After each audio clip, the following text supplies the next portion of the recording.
वो छोटा बालक माताओं से कुछ पूछता है, जिद पड़ जाता है तो माताएं मनाने के लिए कुछ ऐसे ही उल्टा सीधा बता देती हैं। तो ऐसे ही किया, मैया को लगा होगा कि पूछ रहा है जाएगा नहीं, तो पूछा भगवान कहाँ मिलेंगे? सुनीति ने कह दिया बेटा मधुवन में मिलेंगे। ध्रुव ने कहा मां मैं मधुवन जा रहा। भगवान की बड़ी मंगलमय कृपा, ध्रुव जी महाराज ने मैया सुनीति को प्रणाम किया और जंगल के लिए चले। और जैसे ही यात्रा की, नारद जी महाराज ने देखा कि छोटा सा बालक है, वो देखो तो भजन करने के लिए जा रहा है।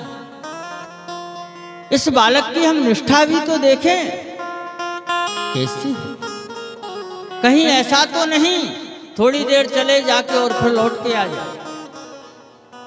क्योंकि शास्त्र कहता है भक्ति की राहों में चलना संभल के, वो कदम लड़खड़ा जाएंगे कुछ दूर चल के। बहुत से लोग महाराज भक्त बनना चाहते हैं, साधु बनना चाहते हैं। 4 दिन अयोध्या जी रहे, बाबा जी बने, 5वें दिन बच्चे की याद आई सो दाढ़ी बनवाई, घर पे आ गए। बहुत कठिन रास्ता है ये, भक्ति की राहों में चलना सफल, कदम लड़खड़ा जाएंगे कुछ दूर चले। ध्रुव जी महाराज जो चले, नारद जी महाराज आ गए परीक्षण के लिए कि देखें तो क्या निष्ठा है इस बालक। नारद जी महाराज ने कहा भैया जय सिया राम। बोले जय सिया राम। कहां जा रहे हो? बोले जंगल मधुवन। क्या करोगे मधुवन में? बोले भजन। नारद जी महाराज ने कहा तुम जंगल में खाओगे क्या? ध्रुव जी महाराज मुस्कुरा पड़े। क्यों? बोले यहाँ तो तुम्हारी मैया तुम्हें भोजन कराती थी, जंगल में भोजन कौन कराएगा? ध्रुव ने कहा बाबा याद करो, जब दांत न थी तब दूध दियो, अब दांत दिए तो अनाज भी नहीं। अरे ये तो उन परमात्मा को विचार करना है, हमें कुछ नहीं सोचना। जब मेरे मुख में दांत नहीं थे तो मेरे माँ के अंचल में दूध की व्यवस्था कर दी, और जब आज दांत दे दिए हैं तो अन्न की भी चिंता वही करती। एक कथा है, एक नास्तिक था महाराज, वो कभी नहीं मानता था कि ईश्वर है। लोग कहें ईश्वर हैं, बोले है ही नहीं। बोले कैसे मानोगे? बोले मान जाएंगे, आज हम भोजन नहीं करेंगे और ईश्वर भोजन करा दे तो मान जाएंगे कि ईश्वर है। ठीक है। सवेरे सवेरे उठा, उसने सोचा घर में रहेंगे तो गांव के लोग आएंगे, लोग कहेंगे भोजन करो भोजन करो। जंगल में चला गया, आराम से सोचा छुप के रहेंगे दिन भर जंगल में। उस जंगल में महाराज एक वृक्ष लगा था, कुआं था, उसी वृक्ष के ऊपर चढ़ गया वो कि नीचे रहेंगे तो शायद किसी की दृष्टि पड़ सकती है, इस पेड़ पे बैठ जाओ, यहाँ कोई नहीं देखेगा। थोड़ी देर बाद वहां वहीं से एक राजमार्ग था, कुछ व्यापारी लोग निकले। व्यापारियों के पास में भोजन था, व्यापार करके लौट रहे थे, धन हाथ में था। जब उस कुआं को देखा, उस वृक्ष को देखा तो व्यापारियों ने कहा देखो भैया कितनी सुंदर जगह है, शीतल सी छांव है, शुद्ध पानी है, चलो यहीं बैठ के भोजन कर लेते हैं। वो जब वहां बैठे, वो भोजन खोला, वो ऊपर चढ़ा चढ़ा व्यक्ति देखा, बोले राम राम राम, देखो तो रोटी यहाँ आ गई। वो ज्यों व्यापारी भोजन करने वाले थे तब तक किसी के आने की आवाज सुनाई थी। व्यापारियों ने कहा सुनो यहां से भाग लो। क्यों? बोले जंगल है, लगता है कोई चोरों ने हम लोगों को देख लिया है कि ये सेठ लोग जा रहे हैं, इनके पास माल पाने, क्या करें? अरे बोले भोजन छोड़ो, माल बचाओ, भागो यहां से। तो व्यापारी तो भाग दिए, रोटी वहीं छोड़ दी। वो नास्तिक ऊपर पेड़ पे बैठा बैठा देखता रहा कि देखो रोटी तो आ गई। और थोड़ी ही देर में कुछ डाकू आ गए। जो वो कुआं था, पेड़ लगा था, उसी जगह डाकू नित्य जो भी डकैती करके आते थे वही हिस्सा बांटते थे। जो बैठे बांटने के लिए, एक डाकू की नजर रोटी पे पड़ी। अरे बोलिए रोटी कैसे आ गई यहाँ? दूसरा डाकू बोला निश्चित ही किसी ने हम लोगों को रोज आते देख लिया है, देखता होगा कि डाकू यहाँ आते हैं, रोज हिस्सा बांट करते हैं इसी जगह। तो बोले इस रोटी में जहर मिला के रख दिया उसने कि डाकू आएंगे, रोटी खाएंगे तो मर जाएंगे, और जब मर जाएंगे तो इनका धन हम ले जाएंगे। बोले बात तो ठीक कह रहे हो, लेकिन भैया जो भी रोटी लाया होगा वो कहीं दूर नहीं होगा, यहीं कहीं छुपा होगा। तो भैया उन डाकुओं ने ढूंढना शुरू किया। सुश्रीमान जी पेड़ पे टंगे थे ऊपर। अरे बोले नीचे आओ। बोला बिल्कुल नहीं आऊंगा। बोले तुमको आना पड़ेगा। डाकू बोला अगर तुम ऊपर नहीं आओगे तो मैं ऊपर आऊंगा, ऊपर से नीचे फेंकूंगा। सो फट से नीचे उतर आया। ये रोटी कैसी रखी है? बोले मुझे पता नहीं। डाकू बोला अच्छा, इस रोटी में जहर मिला के रखते हो और कहते हो पता नहीं है, चलो खाओ इसको। वो नास्तिक बोला मैं नहीं खाऊंगा। बोले भैया यहाँ कुछ व्यापारी आए थे, वो रख के गए। बोले कुछ नहीं, तुम इस रोटी को पाओ। बोले मैं बिल्कुल नहीं पाऊंगा। डाकू बोला ऐसे नहीं पाएगा, निश्चित ही जहर मिला है इसमें। तो बोले इसको पटको। 4 डाकू आए, 2 ने पैर पकड़े, दोनों हाथ पकड़े, एक ने रोटी उठाई उसके मुंह में ठूंस दी। जैसे ही मुंह में रोटी रखी महाराज उसके नेत्रों से आंसू बह गया कि धन्य है प्यारे परमात्मा, वो किसी को भूखा नहीं सोने देते, इसलिए वो परम पिता है। हम व्यर्थ में ही चिंता करते हैं कि हमें कौन खिलाएगा। आपके पास जमीन है, जायदाद है, सब कुछ है, तब तुम अपने परिवार का पालन नहीं कर पा रहे हो।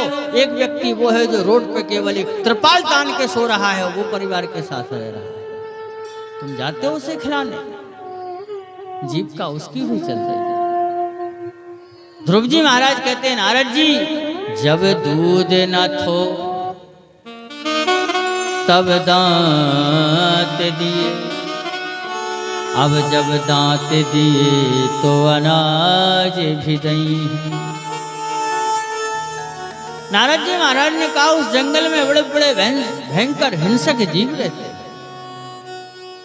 पता नहीं तुम्हारे साथ क्या करेंगे। ध्रुव जी महाराज ने कहा सुनो, हमने सुन रखा है भगवान के हजारों हाथ हैं, सहस्राक्षा सहस्रापात। वो प्यारे परमात्मा हजारों हाथों से रक्षा करेंगे, तो ये 2 भुजा वाला क्या कर लेगा? नारद जी को लगा भाई चेला तो अच्छा है, तो चेला बनाना भी चाहिए। तो निवेदन कर दिया नारद जी ने, ध्रुव जी तुमने कभी भगवत समाश्रय किया? ध्रुव जी बोले महाराज ये नाम ही हम पहली बार सुन रहे। ये भगवत समाश्रय किसे कहते हैं? भगवत समाश्रय नहीं जानते? बोले नहीं। बोले तुमने मंत्र दीक्षा ली? बोले ना। नियम है, दीक्षा शब्द का ही अर्थ है, महापुरुष कहते हैं दीयते ब्रह्म संबंधम क्षीयते चास्य कर्मणि।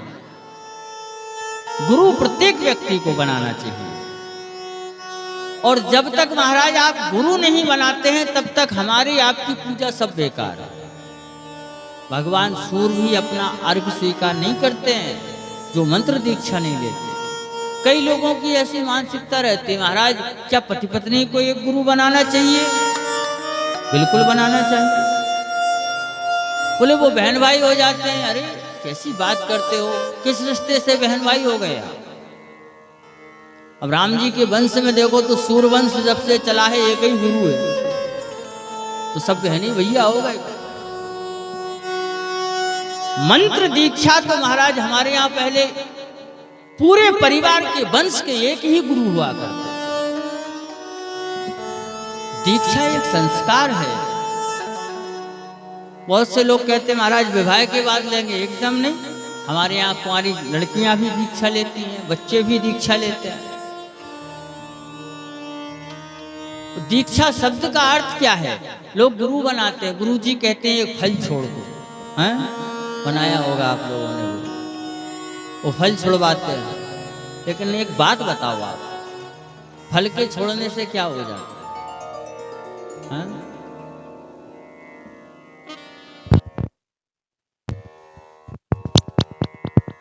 अगर कुछ छोड़ना ही है तो दुष्फल छोड़िए आप। मान लिया जाए आपने केला छोड़ दिया, अमरूद छोड़ दिया, सेव छोड़ दिया, उससे आपका क्या भला होने वाला है? हमारे गुरुदेव कहा करते हैं अगर छोड़ना ही है तो दुष्फल छोड़िए। आप अगर दारू पीते हैं छोड़िए, जुआ खेलते हो छोड़िए,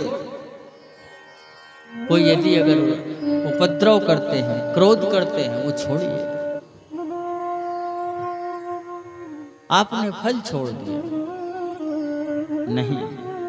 और मंत्र दीक्षा जरूर लेनी चाहिए, क्योंकि शास्त्र कहता है बगैर गुरु के कोई भी हो वो पार होने वाला, चाहे वो शंकर ही क्यों ना हो।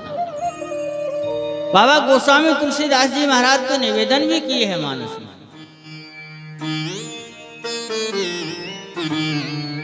तो मित्र भुवन गुरु वेद बखाना, तुम त्रिभुवन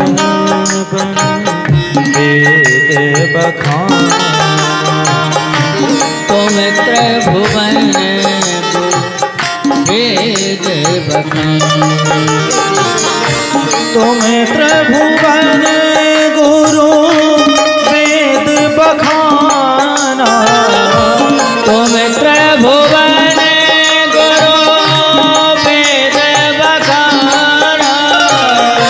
तुम त्रिभुवन गुरु वेद बखाना, तुम त्रिभुवन गुरु वेद बखाना, आन जीवे पावर का जान, आन वेद का जान, गुरु बिन भावे निधि तरह न कोई, गुरु बिन भव निधि तरह न कोई, गुरु बिन भाव निधि तरह न कोई, गुरु बिन भव निधि तरह न कोई, जो विरंचे शंकर सम होई, जो विरंच शंकर सम होई, जो विरंच शंकर सम होई, वो शंकर ही क्यों ना हो। बोले गुरु बिन भवनिधि तरह ना कोई, गुरु के बगैर कोई इस भवसागर से पार होने वाला नहीं है। कारण एक तो सीधा ही सीधा कारण कि जब व्यक्ति जन्म लेता है तो उसका एक संस्कार होता है नाड़क छेदन, और प्रत्येक जीव का नाड़ा जो होता है वो भगवान से जुड़ा हुआ होता है। उसका संस्कार करने के लिए महाराज वो ढांडन आती है, कहीं कहीं डोम कहते हैं, कहीं ढांडन कहते हैं, अब अपने यहाँ जो भी कहते हो, तो जो नाड़ा काटने आती है उसके स्पर्श से ये शरीर अपवित्र होता है। वो शास्त्र में तो बड़ी विचित्र बात कही है, चाहे वो ब्राह्मण का ही बालक क्यों ना हो, जब जन्म लेता है तो जन्मते जायते शूद्र, जन्म से कोई पंडित नहीं होता है। फिर बोले जन्म से तो सभी शूद्र होते हैं, कर्म से व्यक्ति बनता है। उसने स्पर्श किया, उसके स्पर्श मात्र से हमारा ये जो शरीर है वो अपवित्र हुआ। अब ये शरीर अपवित्र है तो भगवान हमारी पूजा सेवा कैसे स्वीकार करें? बोले जब ये शरीर पवित्र हो जाए। शरीर पवित्र कब होगा? बोले जब हमको गुरुदेव मिल जाएंगे। और जब गुरुदेव मिलते हैं तो वो हमारे कान में आकर के सुंदर सा मंत्र देते हैं।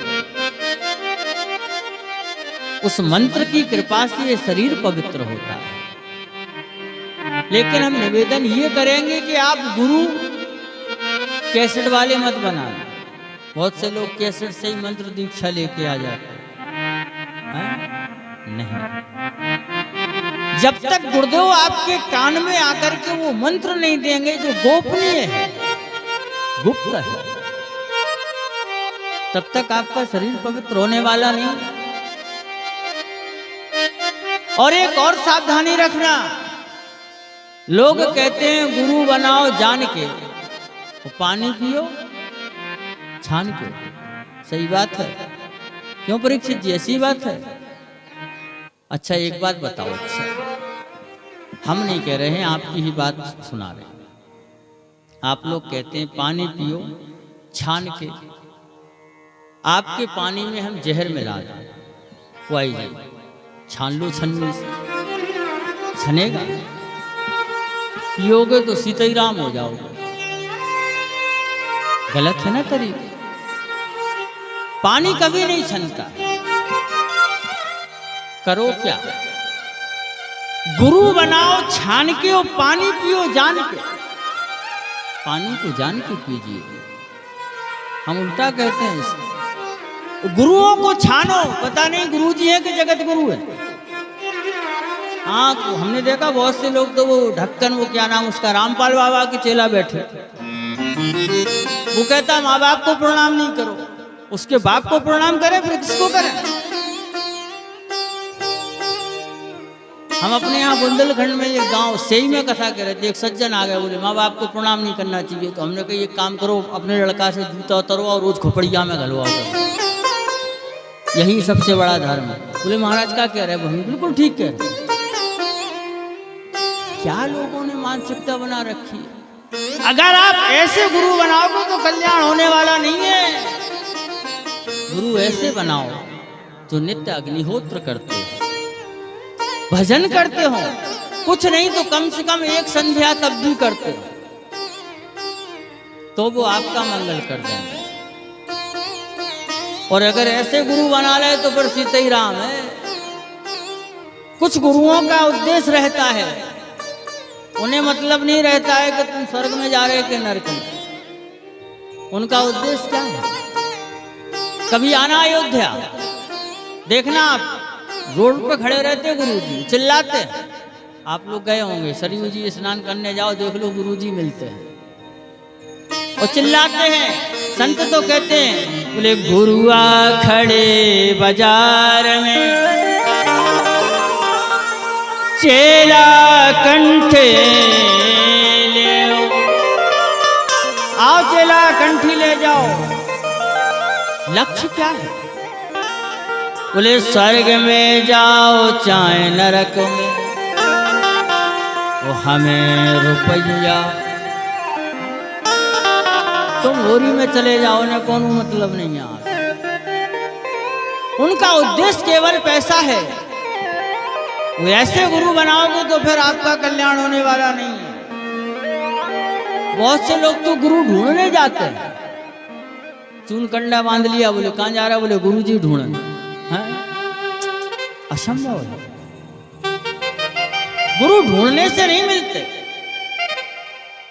गुरु तो भगवान की कृपा से मिलते हैं।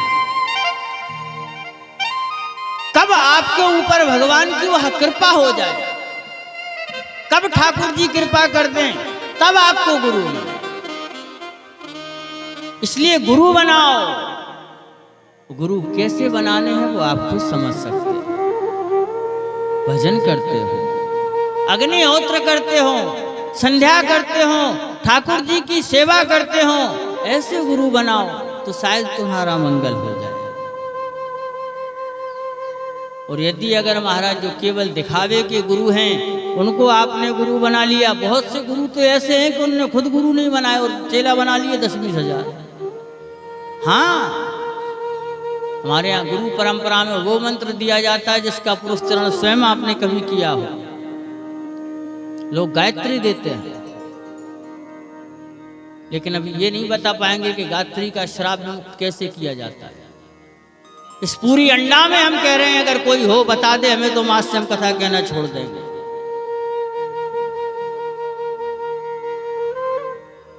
गायत्री को श्राप विमुक्त कैसे किया जाता है? हमारे यहां मंत्र सारे श्रापित हैं।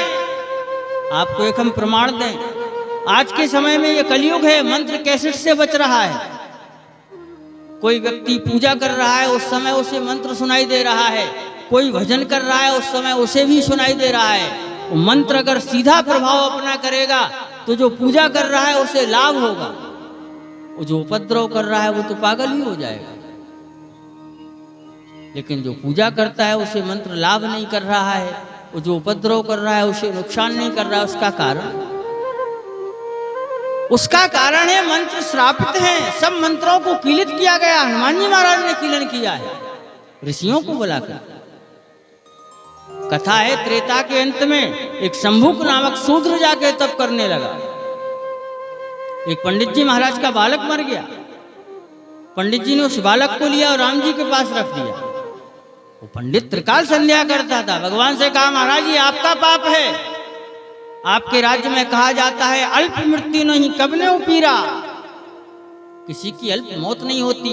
त्रेता में पिता के सामने पुत्र की मौत नहीं होती थी। मेरा पुत्र मरा है तो इसका कारण ये है, या तो ये मेरा पाप है, लेकिन मैं त्रिकाल संध्या करता हूं इसलिए मैंने कोई पाप नहीं किया। ये राजा का पाप है, जिसके पाप के कारण मेरा बेटा मरा। राम जी खड़े हो गए सिंहासन से। हनुमान जी महाराज से कहा, इसकी मौत का कारण खोजो क्या है। देखा महाराज जंगल में से एक शूद्र उल्टा खड़ा होकर तप कर रहा। 2 गदा मारे हनुमान जी ने। तेरे को ये तप का क्रम किसने बताया? बोले पंडित जी के ललान। राम जी को आकर के बताया कि ब्राह्मण के बालक का मरने का कारण ये खुद स्वयं है। ये शंभुक नामक शूद्र से मित्रता कर बैठा। उस शूद्र को इसने सारा विधान बता दिया तप का, उसके कारण ये मर गया। राम जी ने कहा कलिकाल आने वाला है, पता नहीं कितने शूद्र हो जाएंगे तप करने को। देख लियो महाराज, अच्छे अच्छे लोग आज के समय में उपद्रव बहुत ज्यादा कर रहे हैं। अगर कोई बिगड़ा है तो बड़े आदमी के लड़का बिगड़ रहे, छोटों की सुधर गए। हनुमान जी महाराज को आदेश दिया, इन मंत्रों को श्रापित करवाइए। ऋषियों को बुलाया गया, सारे मंत्र श्रापित कर दिए गए। लोग जप करते हैं, भजन करते, बोले महाराज लाभ नहीं होता, ताला लगा है। लाभ तो तब हो जब चाबी हो आपके पास। चाबी एकमात्र ब्राह्मणों के पास है, जो गुरुमुख शिष्य हैं उनके पास। हम निवेदन कर रहे हैं, गुरु कैसे बनाओ? जिन्होंने खुद कभी उस मंत्र का पुरस्चरण किया हो, वो मंत्र आपको लाभ करेगा। वो संसार में हो कोई भी बगैर गुरु के तरने वाला नहीं है। गुरु बिन, इसलिए बाबा निवेदन किए मानस में, गुरु बिन भव निधि तराहे न कोई, गुरु बिन भव निधि तराहे न कोई, गुरु बिन भव निधि तराहे न कोई, गुरु बिन भव निधि तराहे न कोई, जो बिरंचे शंकर संग होई, जो विरंच शंकर सम होई, जो विरंच शंकर सम होई। नारद जी महाराज ने ध्रुव जी महाराज से कहा, ध्रुव तुम्हें परमात्मा प्राप्त नहीं होगा। क्यों? तुमने गुरु नहीं बनाया। गुरु मानी, गुरु का सीधा सीधा अर्थ है गु मानी अंधकार, रु मानी प्रकाश। जो आपको अंधकार से निकाल के प्रकाश की ओर ले जाए उसका नाम है गुरु। नारद जी महाराज बोले भगवान नहीं मिलेगा, तो ध्रुव जी बोले क्यों? बोले आपने गुरु नहीं बनाए। ध्रुव जी बोले एक काम करो बाबा जी, आप ही गुरु बन जाओ। नारद जी बोले गुरु तो बन जाएंगे लेकिन दक्षिणा लगेगी। बोले देंगे दक्षिणा। मंत्र दिया नारद जी ने, ये जो 12 अक्षर का मंत्र है, ओम नमो भगवते वासुदेवाय, उस मंत्र को देने के बाद नारद जी ने कहा अब दक्षिणा दो। ध्रुव जी महाराज ने दक्षिणा दी। कहा गुरु जी ए मन बड़ा खटपटे, निस दिन खटपट होए, जो मन की खटपट मिटे, तो चटपट दर्शन होए। बाबा हे गुरुदेव, अगर आप कुछ लेने ही चाहते हो दक्षिणा में तो हमारा मन ले जाओ। कितनी अच्छी दक्षिणा दी। हम मन किसको देते? बोले ये दिल तुझको दिया। अरे देने ही है तो भगवान को दो। हमारे महाराज जी कहते हैं, एक व्यक्ति गाना गा रहे थे, दिल के टुकड़े हुए हजार, कोई इधर गिरा कोई उधर गिरा। बाबा जी बोले तुम जिंदा फिर भी रह गया। अरे मन देने ही है तो भगवान को दो। उद्धव जी महाराज ने गोपियों से कहा अपने मन को कहीं और लगाओ। गोपियां बोली एक ही था, 10-50 होते तो कहीं और दे देते। एक हतो सो भयो श्याम सिंह। नारद जी ने मन दिया। नारद जी महाराज ने जैसे ही ध्रुव जी महाराज की दक्षिणा स्वीकार की तरीका बता दिया। जब भजन करने जाओगे और जब धीरे धीरे तब सिद्ध होगा तो यक्ष आवेंगे, कभी गंधर्व आवेंगे, कभी देवता आवेंगे, लेकिन नेत्र नहीं खोलना। कब तक? बोले आपके मंगलमय हृदय में जो भगवान की दिव्य झांकी है, इसका दर्शन होता रहे, नेत्र बंद किए रहना। जिस दिन हृदय की झांकी बाहर निकाल जाए तब आंख खोलना। नारद जी ने सारा वृतांत बताया। ध्रुव जी महाराज चले, बैठ गए आराम से, मधुवन में जाके तप करने लग गए और वह 12 अक्षरी मंत्र का जप किया जो ध्रुव जी ने किया है। हम चाहते हैं कि हम और आप परम्बा जगदम्बा माँ जगत जननी के पावन चरणों में बैठ करके ध्रुव जी महाराज के साथ प्रेम से उस मंत्र का जप करें। सभी लोग बोलो भागवत भगवान के ओम नमो भगवते वासुदेवाय। ओम नमो भगवते वासुदेवाय। ओम नमो भगवते वासुदेवाय। ओम नमो भगवते वासुदेवाय। एक बात बताओ, आप लोग भजन क्यों नहीं करते? आप लोगों ने घोड़ा देखा? घोड़ा नहीं देखा? अरे देखा होगा, पहले दिन शोभा यात्रा में था। घोड़े के मुख में लगाम लगी रहती। ये लगाम क्यों लगती है जानकारी? हाँ, कुछ लोग कह रहे हैं फिर मौन हो। ये लगाम इसलिए लगती जो कथा कीर्तन में मौन रहे, मुख से कहे ना राम, वो अपर जन्म घोड़ा बने, मुख में लगे लगाम। ना बनने हो घोड़ा तो करो कीर्तन। ओम नमो भगवते वासुदेवाय। ओम नमो भगवते वासुदेवाय। ओम नमो भगवते वासुदेवाय। ओम नमो भगवते वासुदेवाय।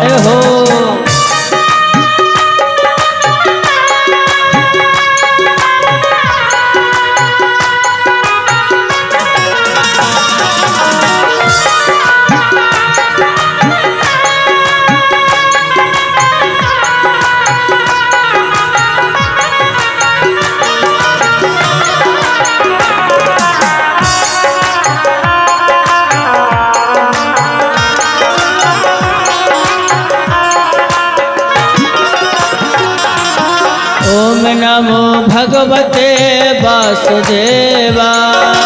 ओम नमो भगवते वासुदेवाय ओम नमो भगवते वासुदेवाय ओम नमो भगवते वासुदेवाय ओम नमो भगवते वासुदेवाय ओम नमो भगवते वासुदेवाय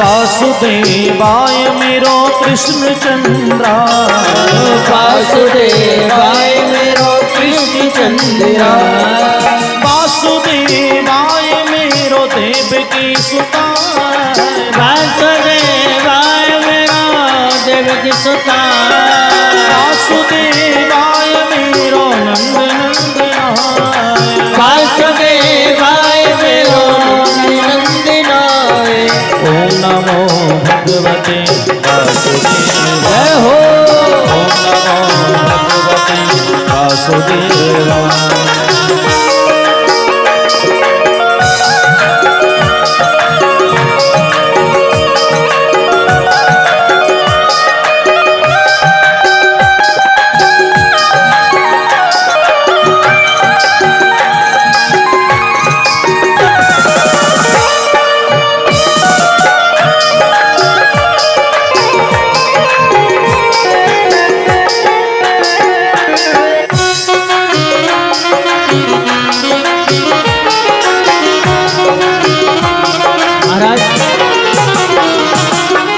ध्रुव जी महाराज का भजन चल रहा है।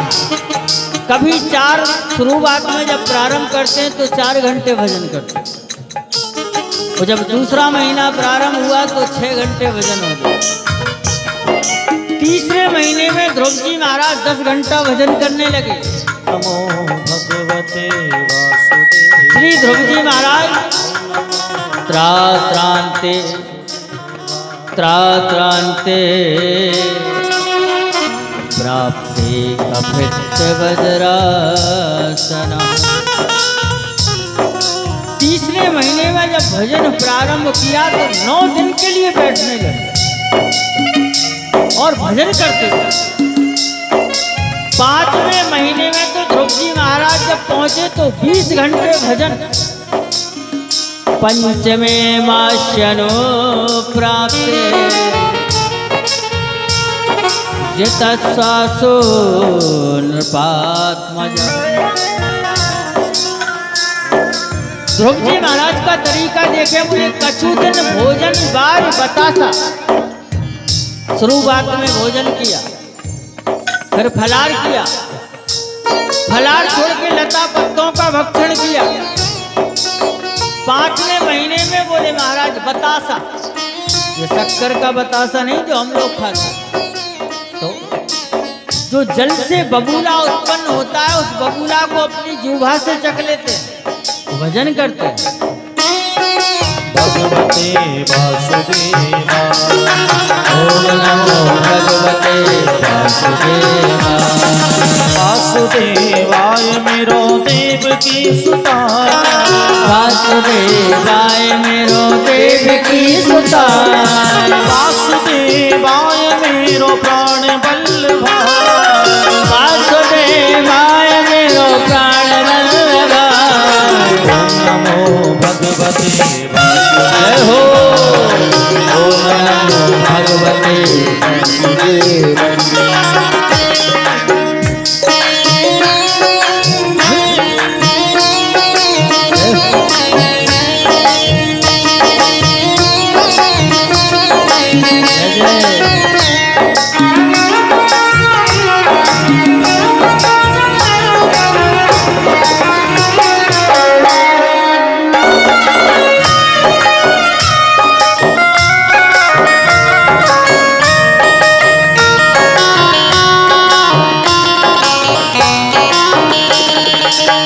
नमो भगवते वासुदेवाय। ओम नमो भगवते वासुदेवाय। ओम नमो भगवते वासुदेवाय। ओम नमो भगवते वासुदेवाय। ओम नमो भगवते वासुदेवाय। ओम नमो भगवते वासुदेवाय। वासुदेवाय वासुदेवाय नंदनाय वासुदेवाय वासुदेवाय चंद्राय।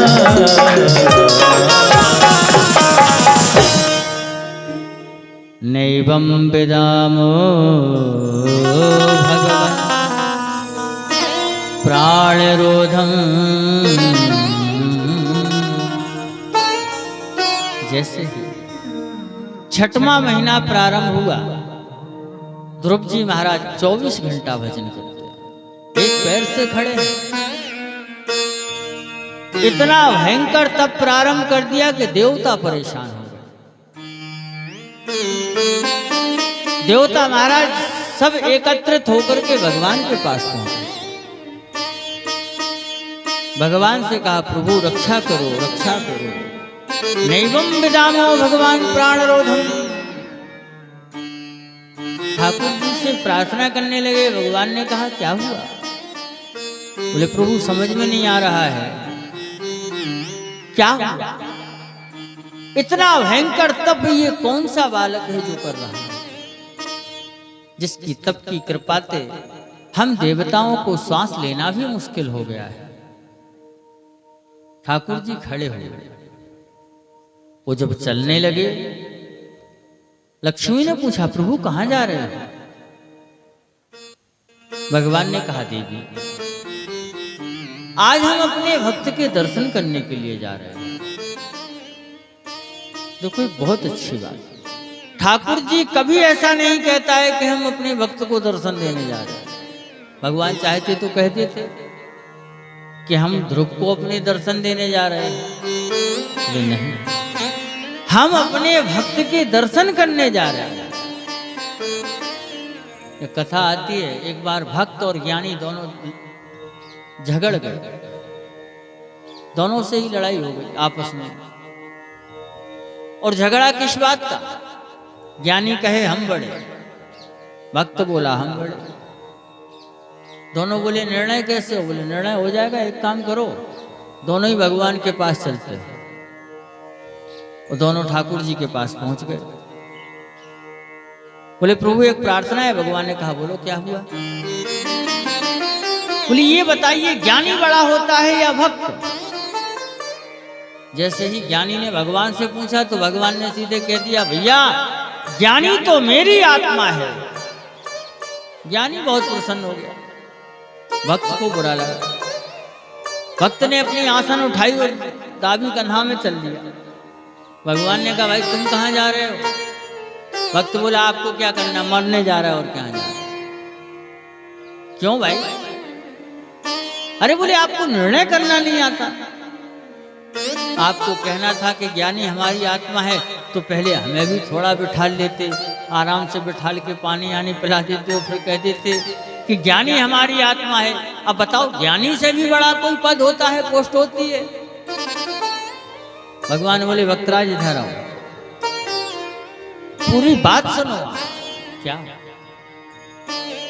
बोले मानता हूं कि ज्ञानी तो मेरी आत्मा है, परंतु भगवान तो मेरा परमात्मा है। जैसे ही भक्त ने सुना कि भक्त मेरा परमात्मा है, भक्त चरणों में गिर गया भगवान के, प्रभु क्षमा करो। भगवान सदैव अपने भक्त का चिंतन करते हैं। लेकिन भक्त कैसा हो? गीता कहती है, अनन्या चिंतयन्तो माम ये जनः पर्युपास्ते तेषां नित्याभियुक्तानां योगक्षेमं वहाम्यहम्। अनन्यता से अपने भगवान को मानता हो, अपने इष्ट को मानता हो। जो भी अनन्यता से भगवान को मानता है तो भगवान क्या करते? करहु सदा तिन की रखवारी, करहु सदा तिन की रखवारी, करहु सदा तिनके रखवारे। करहु सदा तिनकी रखवारे। जे में बालक राखे महतारी। जिन बालक राखे महतारी। जिन बालक राखे महतारी। जैसे एक माँ अपने बालक की रक्षा करती है, ऐसे ही भगवान अपने भक्त की रक्षा करता है। आज ठाकुर जी ध्रुव जी महाराज के सामने खड़े और ध्रुव से कहते हैं, ध्रुव आंखें खोलो। ध्रुव जी आंख नहीं खोलते। क्यों नहीं खोलते? गुरुजी कह रखे हैं कि तुम्हारे हृदय में जो मंगलमय भगवान की झांकी है, जब तक उसका दर्शन होता रहे नेत्र नहीं खोलना। ठाकुर जी तुरंत समझ गए अच्छे गुरु का चेला है। ध्रुव जी महाराज के अंतःकरण से वह झांकी जैसे ही खोली, ध्रुव को लगा मेरा परमात्मा निकल रहा है हृदय से। आंख खोली, भगवान के दर्शन होने लग गए। बोलो भक्त वत्सल भगवान की जय। प्यारे परमात्मा ध्रुव जी के सामने खड़े। ध्रुव भगवान के दर्शन करते हैं। उम्र 6 वर्ष है। अब 6 वर्ष का बालक बोले भी तो क्या बोले भगवान। अरे 25-25 साल के लोग नहीं बोल पाते हैं, तो ध्रुव तो 6 वर्ष का ही है। ठाकुर जी विचार करने लगे कि ध्रुव कुछ कहना चाहते हैं। तो भगवान ने क्या किया, अपना मंगलमय पांचजन्य नामक जो शंख है वो लिया। कृतांजलिम ब्रह्ममयेन कंबुनः लेकर के भगवान ने स्पर्शम बालम कृपया कपोले, उस शंख को लिया। वो जैसे ही कपोल का स्पर्श कराया, सारी विद्याएं प्रवेश कर गई। ध्रुव जी ने बड़ी मंगलमय स्तुति की। मूकम करोते वाचालम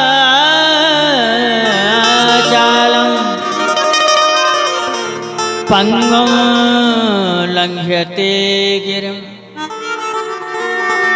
यत्कृपातमहं वन्दे परमानंदमाधवम्।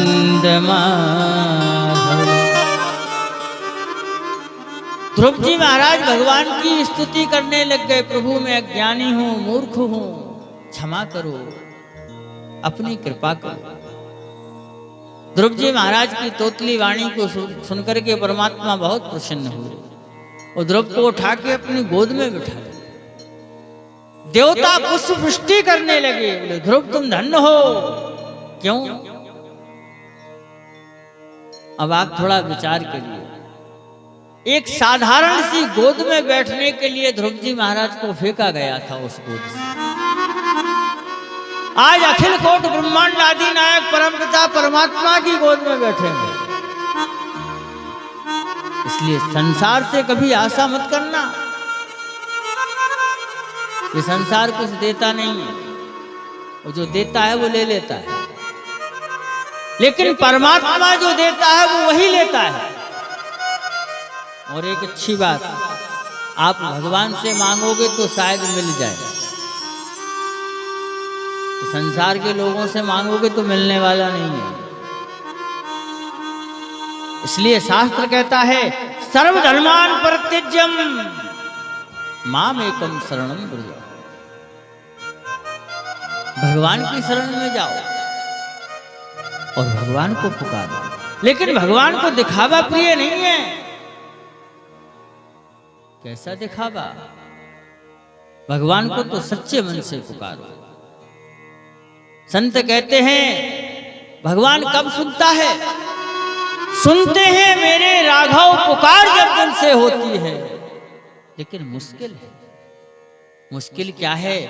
बोले सुनते हैं मेरे राघव, पुकार जब दिल से होती है, मुश्किल तो ये है कि ये बात बड़े मुश्किल से होती है। मुंह से तो बहुत बुलाओगे लेकिन हृदय से नहीं बुलाओगे। एक बार बुलाओ लेकिन मन से बुलाओ, परमात्मा आज आ जाए। भगवान ने कहा ध्रुव बताओ क्या चाहते हो? बोले प्रभु हम आपके धाम जाना चाहते हैं। ठाकुर जी बोले नहीं, हमें पता है यहाँ आने का कारण। भगवान ने कहा ध्रुव अभी तुम अपने घर जाओ, अपनी मैया की सेवा करो और राज्य लीला करना। जब तुम्हारा समय पूरा हो जाएगा तो हम अपने दिव्य धाम बुला लेंगे। ध्रुव जी महाराज को भगवान ने दर्शन दिए, वो दे करके चल दिए। अब यहाँ ध्रुव जी महाराज दर्शन करके चले तो बड़े बड़े संत आ गए साथ।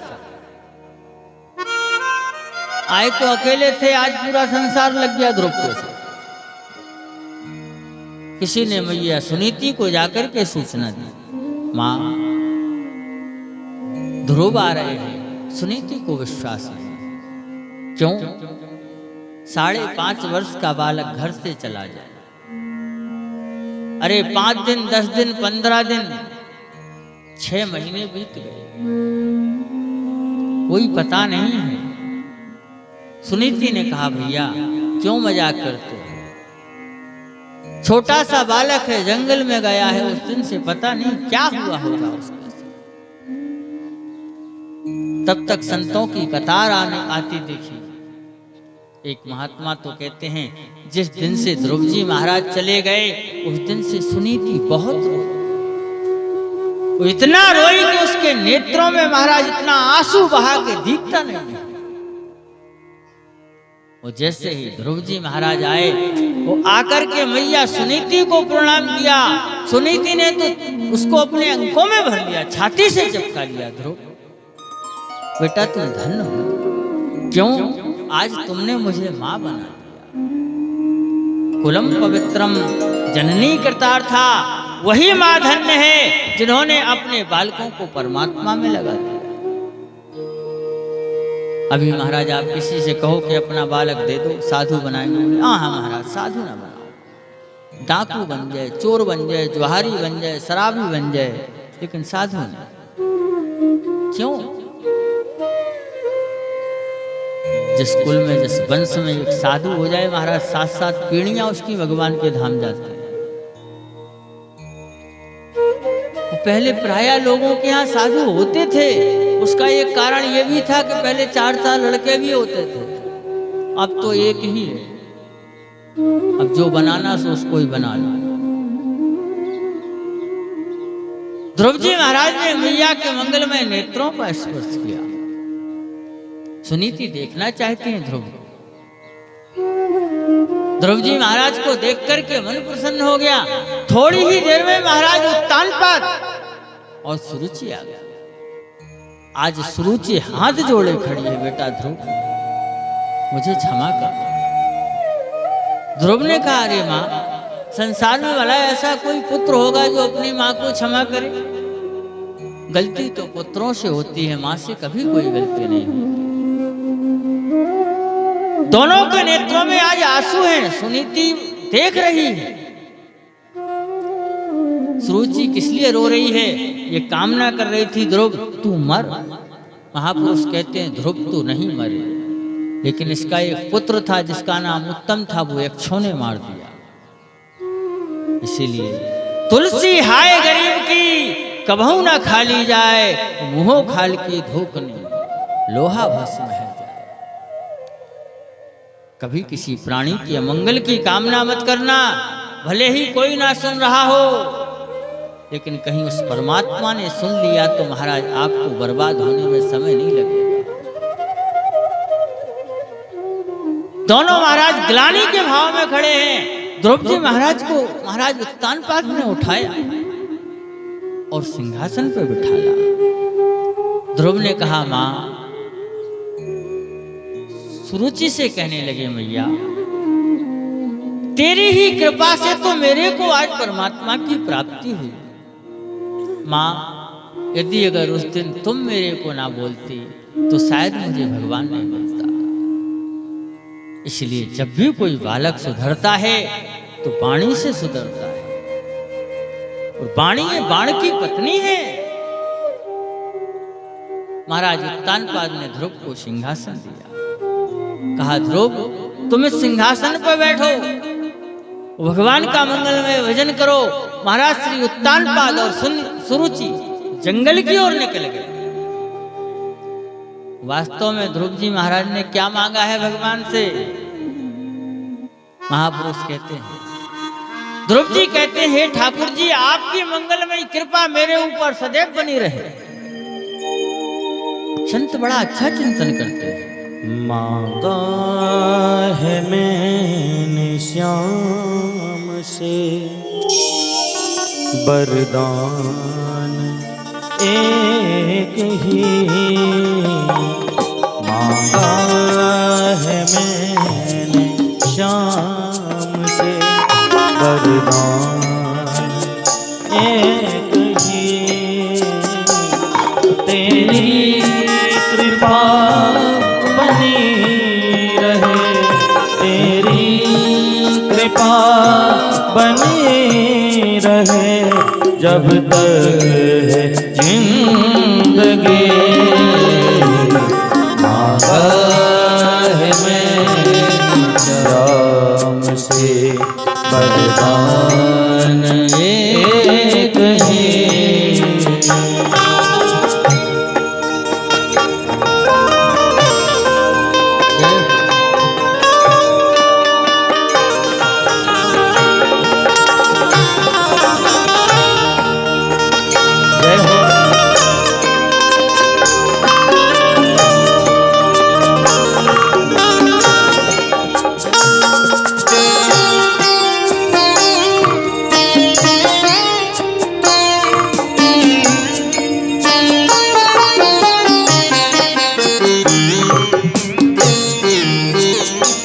जिस पर प्रभु का हाथ था वो पार हो गया,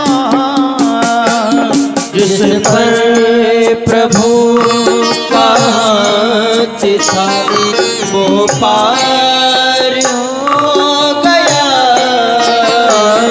जिस पर प्रभु का हाथ था वो पार हो गया,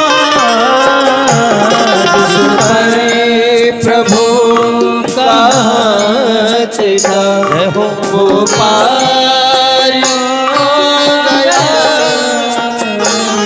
जो भी शरण में आ गया वो धार हो गया, जो भी शरण में आ गया वो धार हो गया, जिसकी इजाजत के बिना पता हिले नहीं, जिसकी इजाजत के बिना पता हिले नहीं, तेरी कृपा बनी रहे, तेरी कृपा बनी रहे, जब तक है जिंदगी। मांगा है मैं श्याम से वरदान एक ही।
किस्मत की बात है।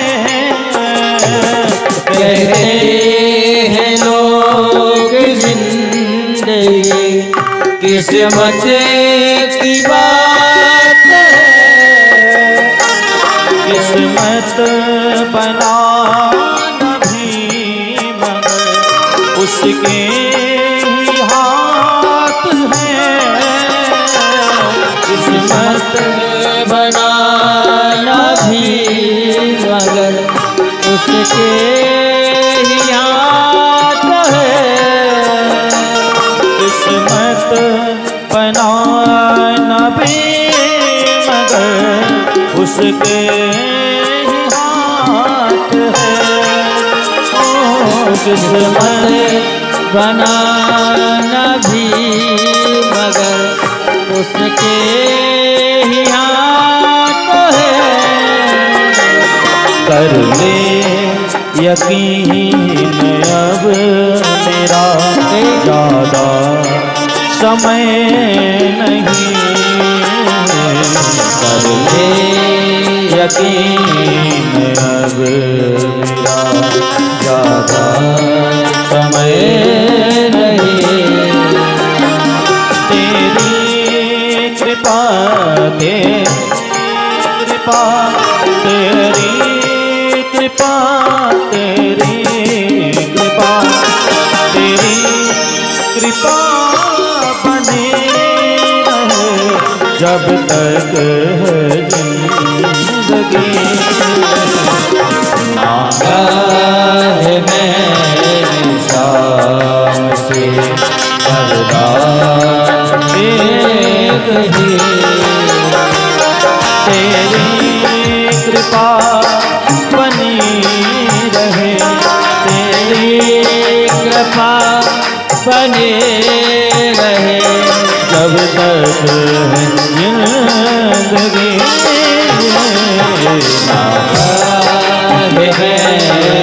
शाम से वरदान एक ही।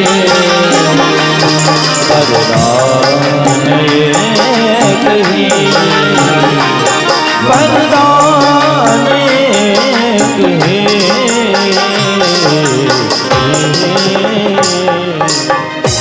बोलिए भक्तवत्सल भगवान